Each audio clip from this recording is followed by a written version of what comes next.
Order of visualization. The exercise of the visualizing faculty keeps your mind in order and attracts to you the things you need to make life more enjoyable in an orderly way.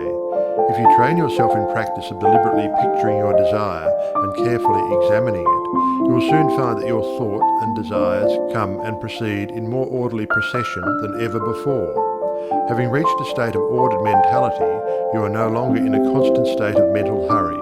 Hurry is fear, and consequently destructive. In other words, when your understanding grasps the power to visualize your heart's desire and hold it with your will, it attracts to you all things requisite to the fulfillment of that picture by the harmonious vibrations of the law of attraction. You realize that since order is heaven's first law, and visualization places things in their natural element, then it must be a heavenly thing to visualize. Everyone visualizes, whether they know it or not. Visualizing is the great secret of success. The conscious use of this great power attracts to you greatly multiplied resources, intensifies your wisdom, and enables you to make use of advantages which you formerly failed to recognize.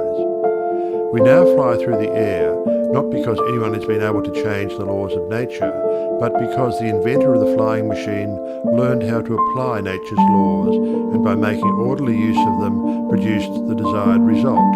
So far as natural forces are concerned, nothing has changed since the beginning.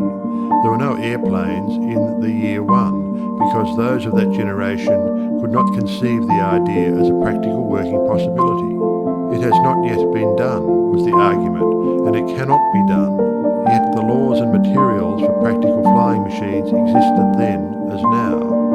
Troward tells us that the great lesson he learned from the airplane and wireless telegraphy is the triumph of principle over precedent, and the working of an idea to its logical conclusion in spite of accumulated testimony of all past experience.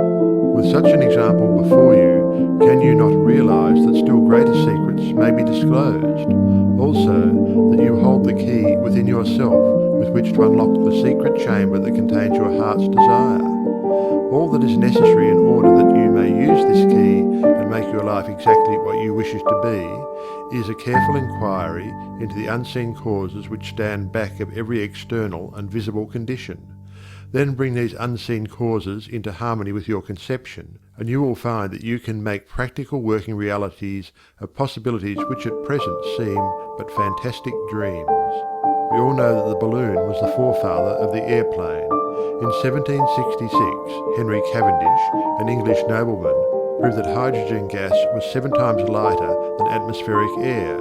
From that discovery, the balloon came into existence, and from the ordinary balloon, the dirigible, a cigar-shaped airship, was evolved.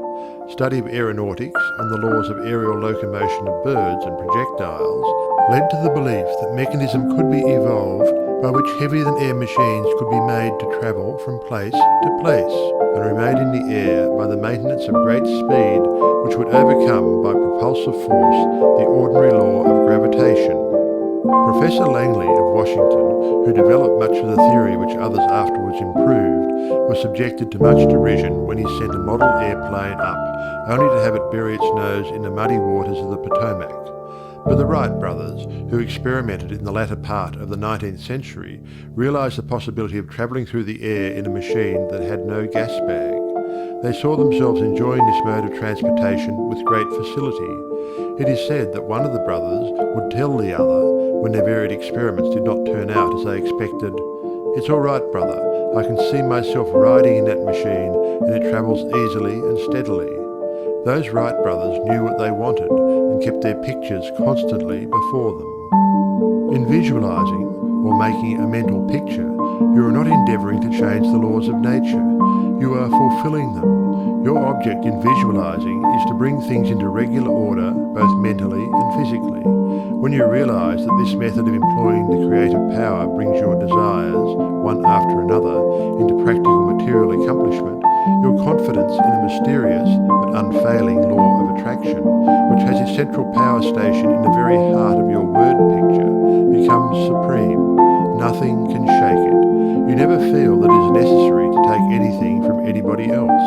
You have learned that asking and seeking of receiving and finding is their co-relatives.